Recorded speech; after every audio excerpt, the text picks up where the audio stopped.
Las invenciones tecnológicas han revolucionado la relación del hombre con el universo más que el teléfono. Ha transformado nuestras vidas, pero hace poco más de un siglo atrás, este artefacto de importancia crítica ni siquiera existía. Un hombre, Alexander Graham Bell, tendría el ingenio de tomar un sueño fantástico y convertirlo en una realidad práctica, usada por millones. Pero se enfrentaría a una competencia reacia en el camino. La patente para el teléfono, considerada como una de las patentes más valiosas que se hayan otorgado, fue el resultado de una de las competencias tecnológicas más parejas de la historia. Una carrera que se combinó en la realización de la visión de un hombre, una invención que moldeó nuestro pasado y continúa impactando nuestro futuro. A continuación, en las maravillas modernas, el teléfono, una búsqueda por la comunicación instantánea.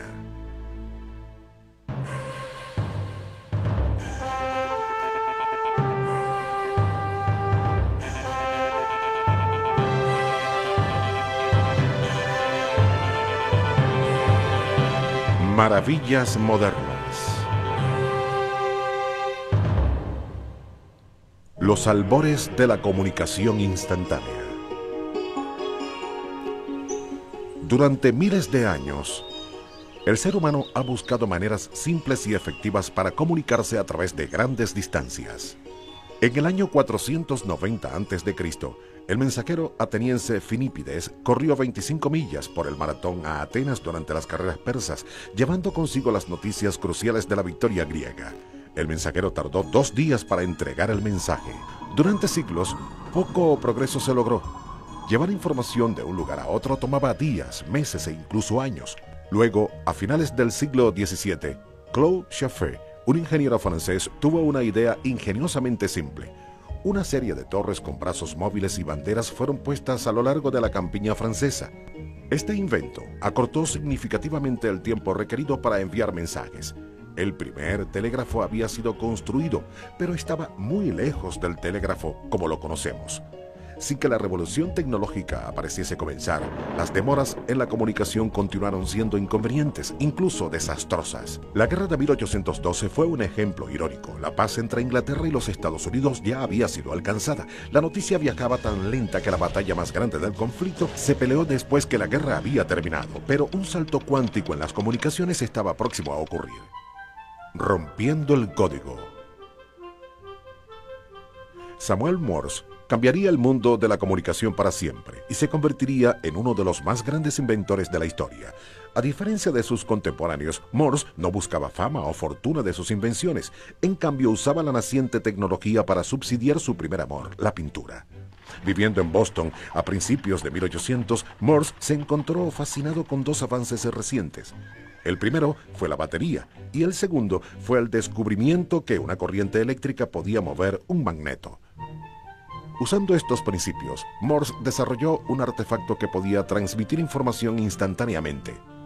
El telégrafo eléctrico de Morse relacionaba impulsos eléctricos de un punto a otro, usando baterías colocadas a lo largo de un cable. La corriente era transmitida a un mango en el extremo receptor. La carga movía unas pinzas para crear una serie de marcas en papel. El 24 de mayo de 1844, el primer telegrama oficial, ¿qué ha forjado Dios?, fue transmitido de Washington a Baltimore. El efecto fue profundo. La rapidez del telégrafo inmediatamente llenó un vacío en un mundo hambriento de noticias e información. El uso del telégrafo se difundió y nuevos usos fueron pronto descubiertos. En Gran Bretaña, un prisionero trató de escapar en tren. El pensamiento rápido de los oficiales del tren hizo que telegrafiaran la descripción exacta del prisionero y buscaron encontrarlo en la siguiente parada. Allí fue fácilmente aprehendido. Tan explosivo fue el telégrafo que en menos de una década habían surgido estaciones en casi todas las ciudades importantes en los Estados Unidos. Para 1855, 30.000 millas de líneas de telégrafo habían sido tendidas. Probó que la comunicación se convirtió rápidamente en un gran negocio. Western Union, la compañía de telégrafo más grande de Estados Unidos, se convirtió rápidamente en una empresa multimillonaria. Pero el tremendo éxito del telégrafo no pudo mantener el paso de las demandas de una nación creciente. The telegraph, as it became popular, had limitations of how many messages you could send at a time. If you're tapping out a message in Morse code, then maybe you can get 20, 30 words a minute.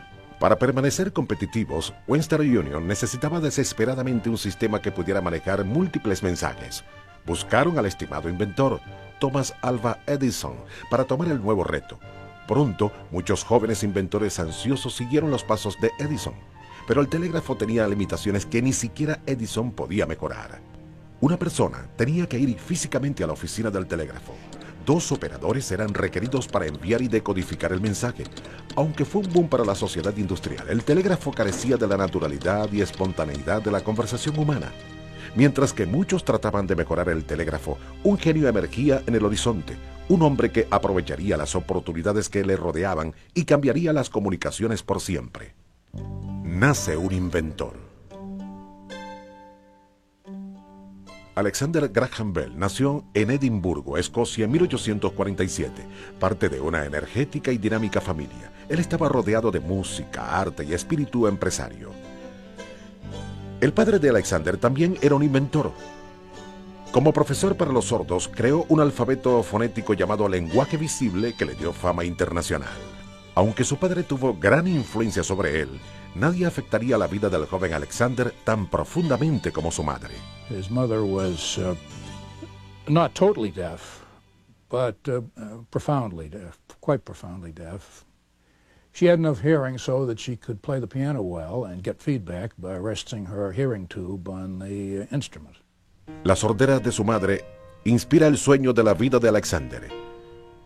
El crear un aparato para permitirle a los sordos comunicarse fácilmente. En cierto sentido, eso fue lo que eventualmente Alexander haría. A la edad de 15 años, el padre de Alexander lo envió a estudiar en Londres. Allí se involucraría con los experimentos de Sir Charles Wigstock. El joven muchacho tenía un interés especial en un juguete hablante que Wigstock llamaba máquina parlante. Esta invención operaba con aire que pasaba a través de una paleta de goma para crear sonidos parecidos al habla humana. Inspirados por esto, Alexander y su hermano Melville trabajaron duro para construir un aparato similar al de Wigstock usando la laringe de una oveja de verdad. They wanted to make it really realistic, so they gave it a face and so on. But the important things were the vocal mechanisms that they constructed. A través de sus años de adolescencia, Alex construyó pequeñas invenciones que hacían las tareas caseras más sencillas, pero siempre estuvo fascinado por el sonido. Siendo un joven muchacho, Alex aprendió a reproducir notas musicales imitándolas sobre cuerdas de piano. Las semillas para crear sonidos artificialmente habían sido plantadas, pero pronto las ambiciones del joven Bell parecían distraerlo. Bell himself, as a boy, took up piano and for a time dreamed of being a virtuoso. But his teacher died and he was diverted to other things. That's one of the themes of his life. He was always being diverted to something new. It annoyed people. Aunque Alex era ambicioso, su falta de concentración trajo problemas con su amante pero obstinado padre. Young Bell, Alec Bell, felt that he was compelled to live up to his father's expectations. And his father could be rather sarcastic sometimes and a little hard on him. El peso de mantener el nombre de la familia tomaría una importancia trágica. Los únicos 2 hermanos de Alexander fueron víctimas de la más virulenta y destructiva plaga de 1700, la tuberculosis. Determinado a salir adelante, Alexander viajó a América para continuar el legado familiar del lenguaje visible. Trabajó en una posición modesta, enseñando en la escuela de Boston para sordos, pero el profesor de 23 años no había dejado su sueño, crear un aparato que ayudase a los sordos a escuchar y a hablar, y estaba en el lugar perfecto. El renacimiento tecnológico estaba en su apogeo a finales del siglo XIX en Boston. Los intereses de Bell lo llevarían hacia un camino improbable, uno destinado a darle la inmortalidad. Graham Bell en Boston. Para la década de 1850, Nueva Inglaterra era la cuna de la industria. Boston había sobrepasado a Filadelfia para convertirse en el centro científico líder de América. Fue durante esta época excitante que Alexander Graham Bell llegó a la vibrante ciudad. Bell fijó su residencia en la famosa Beacon Hill de Boston y convirtió su ático en un pequeño laboratorio para trabajar en sus invenciones variadas. Fue aquí donde Bell empezó a experimentar con sus propias mejoras al telégrafo. En 1871, Joseph Starr y Thomas Edison habían creado sistemas telegráficos que podían llevar múltiples mensajes. Pero la fama y la fortuna todavía esperaban al inventor capaz de crear un sistema que permitiera transmitir 6 u 8 o muchos mensajes más al mismo tiempo. Bell, que jugaba con su propia versión del telégrafo múltiple, ahora trabajaba seriamente en crear el telégrafo armónico. El concepto detrás del telégrafo armónico nació del conocimiento y amor de Bell por la música, específicamente el piano. It arose from his recognition of the sympathetic vibration of piano strings. He could sound a note and one string would vibrate. He could sound a different note and another string. Con su conocimiento de los acordes musicales, Bell razonó que impulsos eléctricos portando una variedad de frecuencias podían ser enviadas a través de un solo cable. Las lecturas de las cuerdas al final de este cable estarían afinadas para responder a solo una de estas frecuencias. De esta manera, un número ilimitado de mensajes podían ser enviados y puestos en orden individualmente en la estación receptora. Desafortunadamente, Bell tenía muchas ambiciones pero pocos fondos. Pero pronto encontraría el ingrediente principal en la vida de casi cualquier inventor: suerte. Para ayudar a subsidiar su escaso salario, Bell daba clases particulares a alumnos sordos. Uno de los pupilos que tomó cambiaría el curso de su vida. One of the deaf children that he was engaged to teach was a young woman named Mabel Hubbard. Mabel's father, Gardner Hubbard, was a prominent businessman and a prominent patent lawyer who was interested in telegraphy. Gardner Hubbard, como muchos inversionistas en 1800, estaba determinado a fundar una compañía que compitiese con el gigante corporativo Western Union. Una noche Bell visitó a la casa de los Hubbard. Como se presentaba en esta película inicial, Bell mencionó sus planes para el telégrafo armónico. Hubbard vio la idea inmediatamente. Esto era lo que él había estado buscando para competir con la Western Union. Tomando ventaja de la situación, Gardner Hubbard ofreció patrocinar el trabajo de Bell en el telégrafo. Una asociación fue pronto fundada que sería vital en el futuro de Bell. La carrera para inventar un telégrafo mejorado había comenzado, pero Alexander Graham Bell y Gardner Hubbard no eran los únicos ansiosos por su momento de gloria. Eli Hack Gray, un inventor profesional de Chicago, estaba también trabajando en el telégrafo. Él había recibido su primera patente por un sistema de telégrafo de relevo y estaba trabajando arduamente para superar el trabajo de Edison y otros en el telégrafo múltiple. Sin conocimiento de Bell, Eli Hack Gray estaba trabajando en una idea similar al de telégrafo armónico. Este fue la primera de muchas coincidencias de una amarga rivalidad que seguiría a Bell hasta el nuevo siglo. Los dos inventores estaban al calor de mejorar la tecnología y traer al mundo un nuevo y mejorado telégrafo. Lo que no sabían era que ambos estaban al borde del descubrimiento del teléfono. Continuamos con Maravillas Modernas. Comienza la competencia.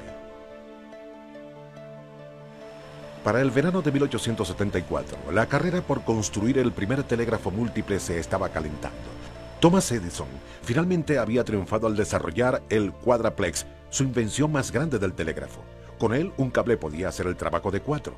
Western Union lo puso inmediatamente a funcionar entre Nueva York y Boston. Las mejoras de Edison inspiraron a otros inventores en competencia como Alexander Graham Bell y Eli Hack Gray, quienes continuaron trabajando en sus telégrafos armónicos. Aunque ninguno de ellos lo sabía todavía, Eli Hack Gray se iba a convertir en el principal rival de Alexander Graham Bell en la carrera para mejorar el telégrafo.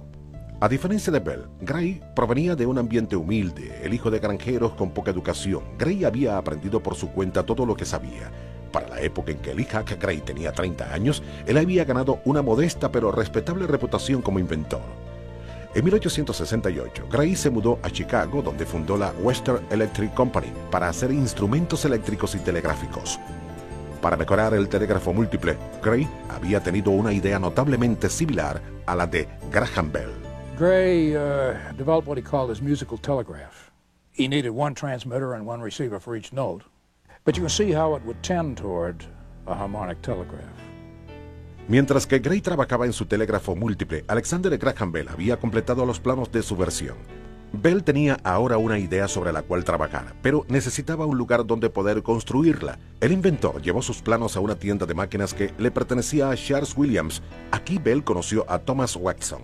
Watson había dejado la escuela y pasado de trabajo en trabajo antes de terminar en la tienda de Williams. A los 18 años, él había encontrado a su colega mostrando un notable ingenio mecánico que probó ser muy útil para Bell. Era el principio de una de las sociedades más famosas de América. They hit it off beautifully from the start. Watson was much impressed with Bell as a model of gentility and speech and so on. And Bell, on the other hand, recognized Watson's ingenuity and enthusiasm and realized he'd be the perfect man to pick up Bell's ideas and turn them into working instruments. Watson tenía la habilidad para construir el telégrafo armónico de acuerdo a las especificaciones de Bell. A través de personas en la tienda, Bell se enteró pronto que Elijah Gray estaba trabajando en el mismo desarrollo telegráfico. Rápidamente Bell fue consumido por la competencia para desarrollar la nueva invención. Mientras tanto, en Chicago, en un pequeño laboratorio, Elijah Gray estaba trabajando casi tan duro. Gray estaba casi tan determinado como Bell de hacer el telégrafo armónico una realidad. Ambos inventores trabajaron incansablemente en sus artefactos, ambos al mismo tiempo sin saber que ellos estaban al borde de transmitir la voz humana. La pregunta era, ¿quién llegaría primero? La idea. Desde la época en que Alexander Graham Bell era un niño, él aprecia ser fácilmente distraído. A lo largo de su vida esto fue una bendición y una maldición a la vez, y ahora esto amenazaba su éxito en superar a Gray. There were two elements in Bell's nature that warred with each other. One was his realization that he had better get with it on the harmonic telegraph. He was aware of Gray working on it, and he was afraid of its being stolen. But at the same time, just as when he was a boy, he was easily diverted into other things. Para el verano de 1874, la inquietud de Bell sacó lo mejor de sí. Él se distrajo por un nuevo interés amoroso, Mabel Hubbard, una antigua estudiante e hija de su apoyo financiero. En el área laboral, el progreso en el telégrafo armónico fue lento. Otras ideas comenzaron a atraer su atención. Frustrado, dejó Boston para hacer una visita al hogar de sus padres en Canadá. Fue aquí, durante este descanso, que todo se cristalizó. Años de experimentos se juntaron repentinamente, combinando la última tecnología telegráfica con un nuevo concepto que llamó corriente ondulada. Bell finalmente imaginó que era posible transmitir una voz por cable. La corriente ondulada era la clave. En lugar de activar y desactivar los impulsos eléctricos como ocurre en la transmisión de mensajes telegráficos, Bell creía que la electricidad puede fluir en una continua y variada corriente. Esta corriente se juntaría para formar las ondulaciones e inflexiones del habla humano. Esta corriente podía ser transmitida desde un extremo del cable a un receptor en el otro extremo. Pese a esta increíble revelación, la falta de entrenamiento técnico de Bell fue una seria carga. Él sabía que sus ideas podían funcionar, pero no tenía la destreza para probarlo. Bell se puso inmediatamente a aprender todo lo que podía acerca de la electricidad. Le pidió a un médico amigo por un extraño y misterioso favor. Necesitaba disponer de un oído humano para llevar a cabo sus experimentos sonoros. El doctor le proporcionó el oído de un cadáver y tomó notas acerca del experimento de su amigo, notas que probaron ser valiosas luego. En su apartamento de Beacon Hill, Bell comenzó a trabajar en el gratificador automático de sonidos auditivos. La idea era simple. El hablar en el oído creó una vibración de sonido. Del otro lado del oído había un pedazo de paja que descansaba suavemente sobre vidrio ahumado vibrando, y así, produciendo un patrón sobre el vidrio. That the voice was strong enough to move these pieces and move that needle, and you can see it on the paper, I think probably gave him a little bit of confidence in thinking that, yes, I can take the voice, move something here, and that it will cause an electrical effect that will cause real motion and a possibility of a reception at the other end. Bell, al borde de un descubrimiento épico, recibió una noticia devastadora por parte de Gardner Hubbard. Elijah Gray había introducido una aplicación de patente por su telégrafo armónico, un instrumento casi idéntico al de Bell. Western Union también escuchó la noticia y estaba muy interesada en el aparato de Gray. Queriendo avanzar, Bell trató de interesar a su patrocinador en la idea del teléfono, pero Hubbard, quien había invertido fuertemente en Bell en lugar de Gray, no quería hacer nada.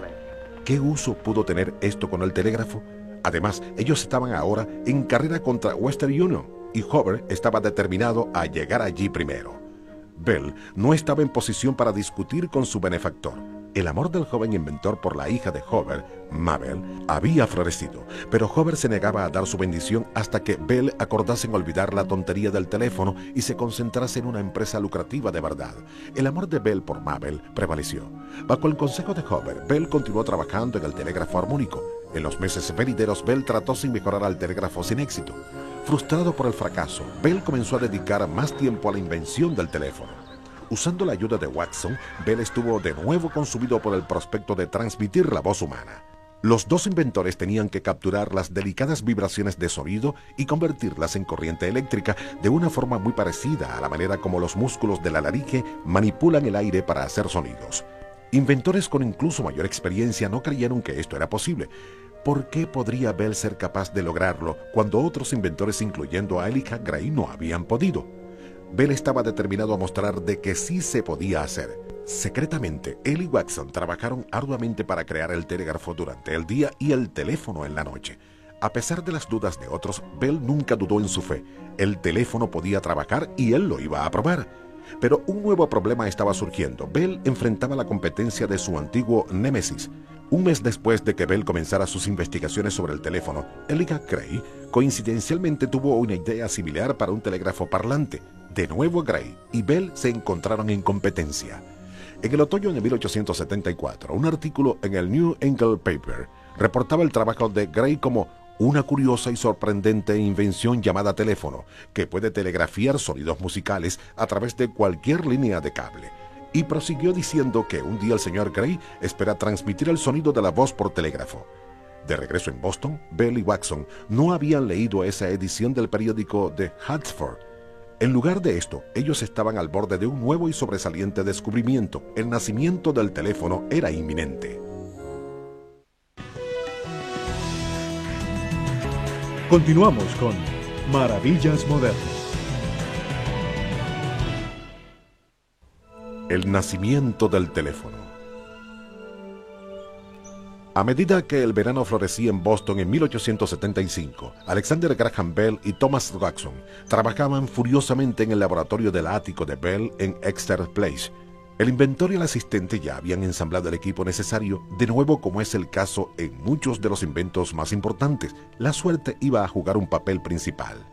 La noche del 2 de junio, como cualquier otra noche, debió de encontrar a Bell y a Watson tratando de perfeccionar su artefacto del telégrafo armónico.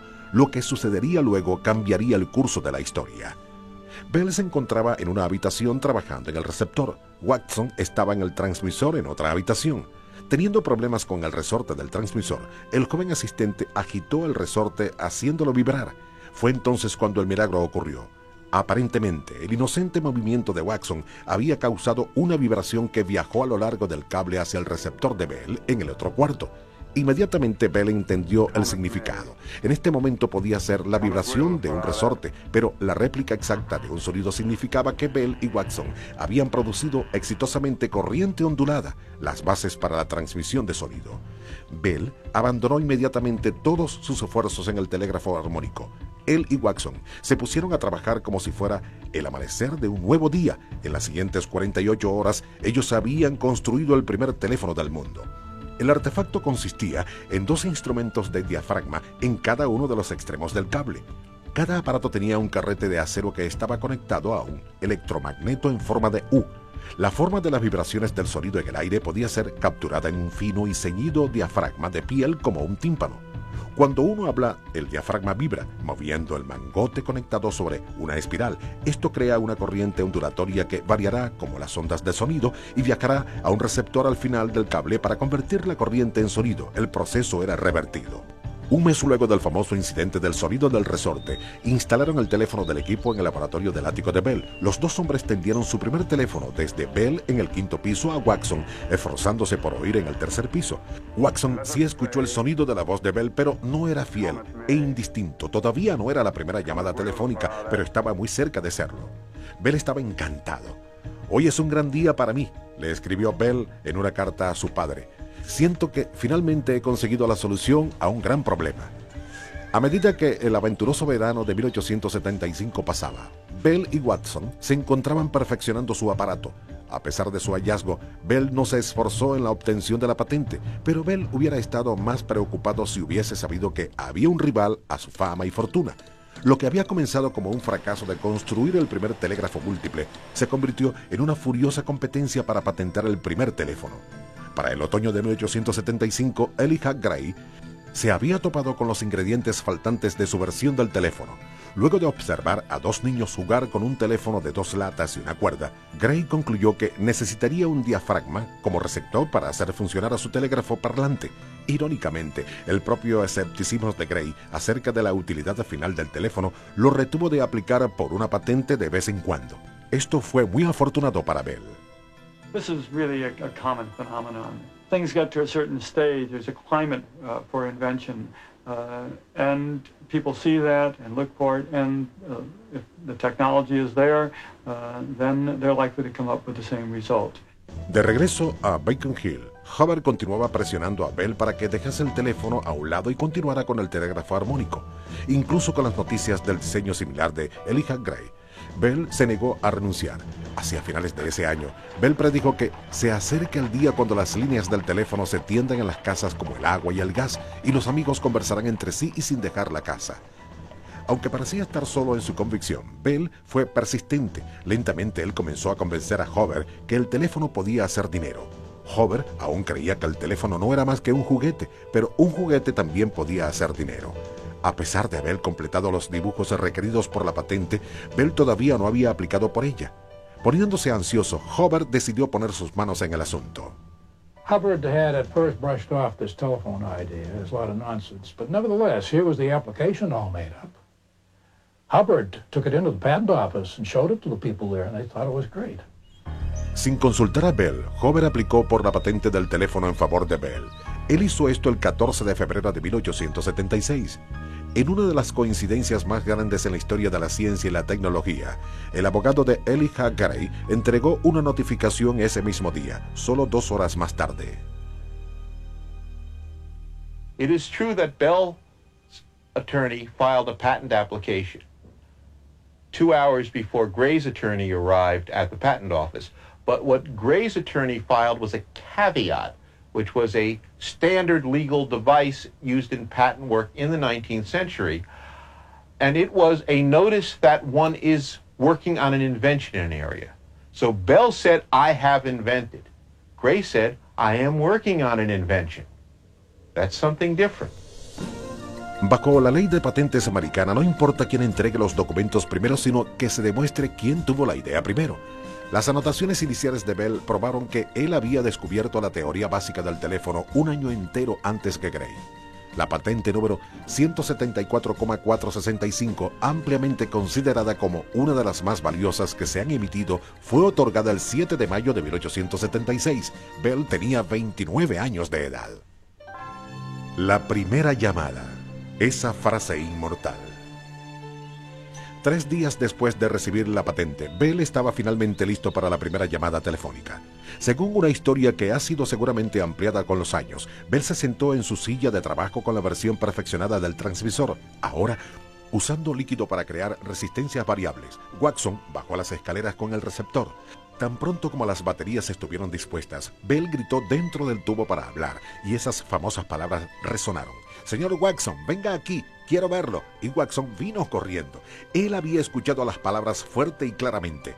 En un discurso años después, Watson se disculpó por esas poco inspiradoras palabras y le añadió un cambio dramático a la historia. I went down the hall to the front room to listen for the results with a telephone receiver. But as Bell was about to speak into the new instrument, a motion of his arm upset over his clothes a battery jar of acidulated water. In the excitement of the accident, Bell called out to me, "Mr. Watson, come here, I want you." The big mouthpiece picked up his call for help, and I heard every word of it through the receiver at my ear. Thomas Watson tendía hacia lo dramático, y existen varias razones para creer que Bell nunca derramó ácido de batería sobre sus pantalones. Well, reasoning by analogy, if I spilled it on my pants, I would not say, "Mr. Watson, come here, I want to see you." I would say something else, which might become immortal, although I would hope not. Verdadera o no, la historia comenzó a ser leyenda. El entusiasta inventor trabajaba furiosamente para mejorar su diseño original. Pronto el teléfono estaría listo para ser presentado al público americano. La exhibición centenaria de 1876 en Filadelfia fue la ocasión perfecta. Inventores y líderes del mundo entero se congregaron para celebrar el 100º aniversario de los Estados Unidos. Este era el momento para el que Bell había trabajado. Con un gran despliegue, él intentó atraer con su increíble nueva invención. Pero la reacción del público no estuvo llena de aclamaciones y la audiencia parecía más intrigada por otras demostraciones como un arado y un silbato de la cola de un cerdo. El teléfono no fue considerado más que un fantástico truco de fiesta. Gardner Hobber, ansioso por ganar pronto de la patente del teléfono, ofreció vendérsela a Western Union. William Ogden, presidente de Western Union, declinó. ¿De qué utilidad nos sería un juguete eléctrico?, declaró. La decisión de Ogden es considerada como uno de los más grandes desatinos de los negocios, pero no se encontraba solo en su punto de vista acerca del teléfono. Al principio, muchos no podían ver las ventajas que ofrecía el teléfono sobre el telégrafo. Un telégrafo ofrecía pruebas escritas de que una comunicación había tenido lugar, lo que tenía mucha utilidad en el entorno de litigios legales. Pero Bell se dio cuenta de que el teléfono tenía sus propias ventajas. Era más rápido que el telégrafo, lo que era potencialmente más conveniente, pero ciertas fallas técnicas deberían ser arregladas antes de ofrecerlo a un público escéptico.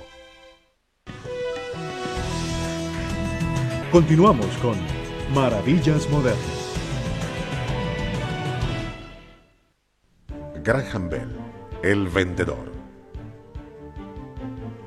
Para el final de la década de 1870, las ciudades americanas zumbaban con energía y actividades económicas. Bell y Watson habían desarrollado un nuevo aparato mágico. Su tarea ahora era convencer al público de su importancia. Los dos inventores ingeniaron una estrategia de ventas y viajaron para demostrar su nueva herramienta. Bell haría preguntas en voz alta dentro de esta misteriosa caja y Watson respondería desde un transmisor ubicado en un edificio cercano. Algunas veces emocionaban a la audiencia transmitiendo música o recitando a Shakespeare. Funcionó. El entusiasmo creció y para el verano de 1877 los inventores tenían a sus primeros clientes. Por $40 al año, los ejecutivos del Banco de Boston tenían una línea conectada de sus oficinas a sus casas, una conexión limitada, pero eran los primeros teléfonos con un uso práctico. El interés en el teléfono creció rápidamente. Alexander Graham Bell y Gardner Hobber pronto formaron la Bell Company. Para el final del primer año, el teléfono le estaba comenzando a traer a Bell éxito profesional y también le trajo un importante cambio personal. Convencido de que Mabel tendría un nido bien dotado, Gardner Hobber finalmente consintió el matrimonio de su hija con Alexander Graham Bell. Se casaron el 1 de julio de 1877. El nuevo suegro de Bell era un precavido hombre de negocios. Al principio, él ingenió las estrategias más importantes de la compañía. Una decisión clave fue la de arrendar el equipo telefónico en lugar de venderlo. De esta manera, se podían asegurar de la calidad del equipo al mismo tiempo que se aseguraban un flujo constante de ingresos. Este se convirtió en un movimiento crucial y profético para el futuro del teléfono. Para el fin del excitante primer año del teléfono, 600 casas y oficinas en Nueva Inglaterra habían sido equipadas con teléfonos. El gran negocio contra el pequeño Bell. Era 1878 y una nación había empezado a entender el poder del teléfono, su poder para conectar a la gente y su poder para hacer dinero. Western Union no quería ser dejada fuera del juego y dándose cuenta cuán tonto que había sido, la gigante corporación estableció la American Speaking Telephone Company para competir contra Bell. Ellos no tenían la patente, pero con caros abogados quizá podrían reescribir la historia. One of the things Western Union did was purchase from Elisha Gray his patent interests as they might appear, which is a bunch of legal fodderall, which basically means we're going to go to court and try to establish that Gray invented the telephone before Bell. Bell estaba determinado a dar la pelea, pero hasta que la corte no tomase una decisión, la gran compañía telegráfica podía competir con la pequeña Bell. La estrategia de Western Union era ofrecer una versión mejorada del teléfono de Bell. El mundialmente reconocido inventor, Thomas Edison, fue llamado a resolver el problema más grave del teléfono, sonido pobre. Los primeros teléfonos comerciales dejaban a quien llamaba tratando de ser oído entre zumbidos y ruidos intermitentes. En 1878, Edison desarrolló un artefacto que amenazaba seriamente al negocio de Bell. Usando un diafragma lleno de granos de carbón, el transmisor de Edison mejoró significativamente la calidad de la transmisión de voz. El artefacto de Edison, combinado con los receptores de Gray, convirtieron a Western Union en un jugador principal en la batalla para venderle a América el teléfono. La pelea había comenzado. No satisfecha con simplemente venderle teléfonos al público, Western Union regó rumores acerca del equipo defectuoso de Bell. Bell aguantó y devolvió la pelea. Una vez más, la suerte intervendría a su favor. Las notas tomadas por su amigo médico y sus propios bocetos acerca de sus tempranos experimentos sobre el teléfono ayudaron a Bell a defender su caso. No había duda quién había pensado en el teléfono primero. Con la sobrecogedora evidencia a favor de Bell, Western Union acordó dejar el negocio telefónico y entregar a Bell los derechos de los intereses de Elijah Gray de la patente. A cambio, la compañía telefónica de Bell acordaría pagar a Western Union una regalía por cada teléfono puesto en servicio durante la vida de la patente de Bell. La rivalidad entre Elijah Gray y Alexander Graham Bell sería finalmente puesta de lado. La compañía Bell ahora controlaba la tecnología mejorada de su competidor y mantenía un monopolio virtual en el negocio telefónico. Pero los problemas permanecían. Aún no existía un servicio verdadero de distribución. En el principio, las líneas eran tendidas de un lugar a otro, conectando a los usuarios individualmente. Sin una manera más eficiente de unir a los usuarios de teléfonos, el servicio no se podía expandir. George Wheeler Coy, un gerente de estación de telégrafo, tuvo una idea brillante. Si todas las líneas de teléfono pudieran ser conectadas a una central, entonces las llamadas podían ser dirigidas de un lado a otro. La primera tabla de interruptores fue construida. Fue utilizada en New Haven, Connecticut, en la primavera de 1877. Hoover y sus socios decidieron franquiciar estas centrales telefónicas a través de todo el país. Para 1878 habían sido establecidas en casi todas las ciudades importantes. Debido a que las centrales eran administradas por operadores telegráficos, los primeros operadores de centrales telegráficas eran muchachos telegrafistas. Su trabajo era agarrar cables del suelo y conectarlos a un suscriptor con otro. Pero pronto se hizo evidente que estos muchachos no estaban preparados para el trabajo. Ellos eran encontrados insultando usuarios, alando extensiones y cruzando cables. Se necesitaban operadores más educados y agradables. Las mujeres se consideraban como mejores candidatas para el puesto. En una era en la que sus oportunidades profesionales se encontraban limitadas, un nuevo trabajo estaba por aparecer. Y el 1 de septiembre de 1878, la señorita Amman Knock se convirtió en la primera operadora de la central telefónica de teléfonos de Boston. Se esperaba que el ejército original de operadoras siguiera reglas estrictas. Cada mujer seguía un riguroso entrenamiento vocal. Supervisoras intimidantes observarían a las chicas asegurando un servicio eficiente y cortés en todo momento. We would say, "Number, please." And when the customer gave us the number he wanted, we would say, "Thank you." And that would be it. Number, please, thank you. Las mujeres eran obligadas a sentarse derechas en sus puestos, esforzándose por mantener con gracia un pesado receptor llamado el arnés de Guillén. Un código de vestimenta también fue aplicado. Las mujeres a lo largo de los finales del 1800 fueron forzadas a vestir mucho almidón y corset. Estas reglas siguieron siendo parte del trabajo hasta bien entrado el siglo XX. Pronto la central telefónica se convirtió en la repisa central de la comunidad y las operadoras tenían el trabajo de mantener a la gente informada y conectada. Para 1946, casi 250 millones de mujeres eran empleadas como operadoras en el sistema de Bell. Y la frase, "número por favor", era mencionada cerca de 2 millones de veces por hora. La visión de Bell había sido finalmente realizada. El teléfono se había convertido en una herramienta social y de negocios ampliamente usada y vital. Todos debían tener un teléfono. Pero incluso con todas las mejoras hechas a esta maravillosa invención, el éxito del teléfono todavía dependía de los humanos que tomaban las llamadas en la central. La central telefónica estaba copada debido al tráfico. Un cambio era necesitado desesperadamente si el teléfono iba a competir con el telégrafo y ofrecerle al público un servicio a larga distancia.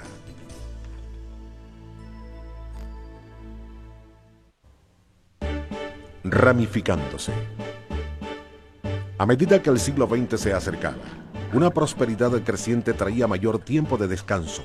Era necesario llenar horas ociosas y el teléfono era la manera perfecta, pero era necesario pasar una serie de obstáculos antes que el sistema telefónico se pudiera considerar completo. El servicio telefónico era todavía local, el tráfico era abrumador, copando a veces a las centrales telefónicas locales. Un nuevo sistema de central telefónica era desesperadamente necesitado. Una solución fue ofrecida de una fuente inesperada. Un enterrador de la ciudad de Kansas estaba bravo porque pensaba que las operadoras estaban desviando sus llamadas telefónicas de negocios a la competencia. Para arreglar esto, él diseñó lo que llamó un sistema sin muchachas ni costo. Implementado en 1891, la central automática desplazó a los operadores humanos. Un usuario simplemente necesitaba apretar un botón en el teléfono tantas veces como el número que él o ella quisiera comunicarse. La llamada era conectada automáticamente en la central. Este sistema innovador solo podía tomar un número limitado de teléfonos, restringiéndolo a pueblos pequeños. Sin embargo, inspiró a los ingenieros en la compañía telefónica de Bell, quienes estaban perfeccionando su propia central automática. El teléfono con dial fue construido en 1896 como parte de este nuevo y más eficiente sistema. Al mejorar la eficiencia, se puso el poder de conectarse en las manos de quien llamaba, pero tomaría 40 años para convertir a todos los teléfonos de los Estados Unidos en este nuevo sistema. Ahora, con mayor capacidad, el último obstáculo era cerrar la brecha entre las ciudades y eventualmente el mundo. Para conectar a América era necesario cabelleras desde un extremo al otro. Postes de teléfonos fueron levantados y líneas subterráneas fueron construidas en preparación para la conexión de larga distancia. Alexander Graham Bell inauguró la primera llamada de larga distancia uniendo a los usuarios de Chicago con Nueva York. La era de las llamadas de larga distancia había llegado finalmente. Para finales del siglo, el servicio telefónico de larga distancia se había extendido desde la costa este hasta el medio oeste. Para manejar el crecimiento del servicio, la compañía telefónica creó una subsidiaria, la AT&T, para manejar exclusivamente las llamadas de larga distancia. Pero incluso con la mitad del país conectada por teléfono, el telégrafo era aún considerado como el sistema para largas distancias. Los vendedores de la AT&T pronto diseñaron una estrategia publicitaria para ganarse a un público renuente. In 5 minutes, and you don't have to wait for a reply. Well, they're saying it works just like the telegraph, but it's better. What people discover, it doesn't work just like the telegraph. It's interactive. It's not, I send you a message, you send me a message. It's, we talk, we interact. La AT&T capitalizó esos aspectos del teléfono prontamente, mercadeando a mujeres y adolescentes quienes se pensaba que obtenían el mayor placer de hablar por el teléfono sin final. Ahora que había un mercado, AT&T tenía que enfrentar a los desafíos tecnológicos que quedaban antes que a un servicio a lo largo del país. Las llamadas de larga distancia estaban plagadas por una señal débil. Cuanto más viajaba, más débil se volvía.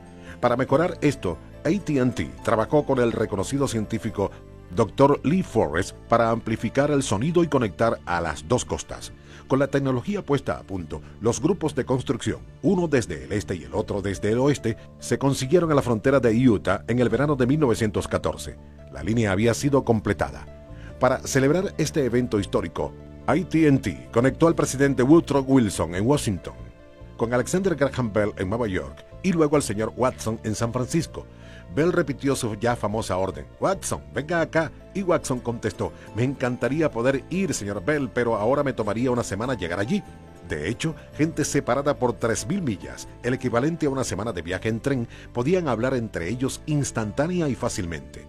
Para el momento en que la primera llamada transcontinental fue hecha, Alexander Graham Bell tenía 67 años de edad. Ambos, él y Watson, se habían retirado del negocio telefónico. Watson viajó a Europa y allí formó un grupo de actores shakespearianos y terminó su vida como un actor. En cuanto a Elijah Gray, el destino oscuro de la carrera telefónica, continuó creando muchas invenciones exitosas, incluyendo un predecesor a la moderna máquina de facsímil. Este invento le dio a Gray más dinero que el que Bell o Watson obtuvieron por la invención del teléfono. En la flor de su vida, Bell fue el padre de 2 niñas, había dejado los negocios y se retiró a experimentar en otros campos como la aviación y la arquitectura. Irónicamente, aunque el teléfono había hecho a Bell un hombre acaudalado, se negaba a tener uno en su oficina. La razón: no podía soportar la charla ociosa persistente.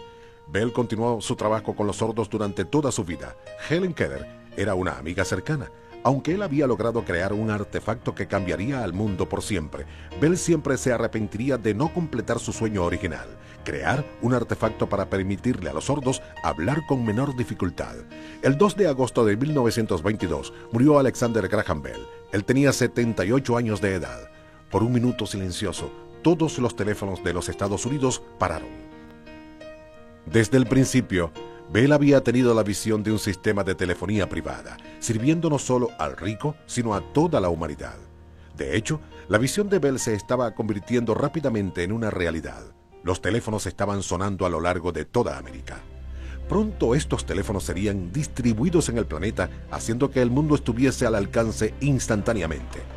Una conexión global se convirtió en una realidad en 1927, cuando los ingenieros de la AT&T utilizaron ondas de radio para la primera llamada transatlántica desde Norfolk, Virginia, a París, en Francia.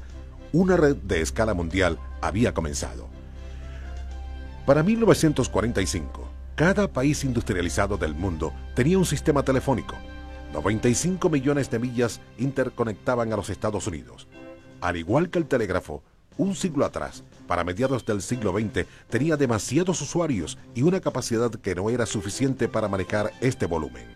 En la búsqueda de una solución, los científicos de los laboratorios de investigación Bell desarrollaron el transistor, una maravilla de la miniaturización que revolucionaría todas las áreas de la electrónica y que pavimentó el camino para el circuito integrado, el microchip y las computadoras electrónicas.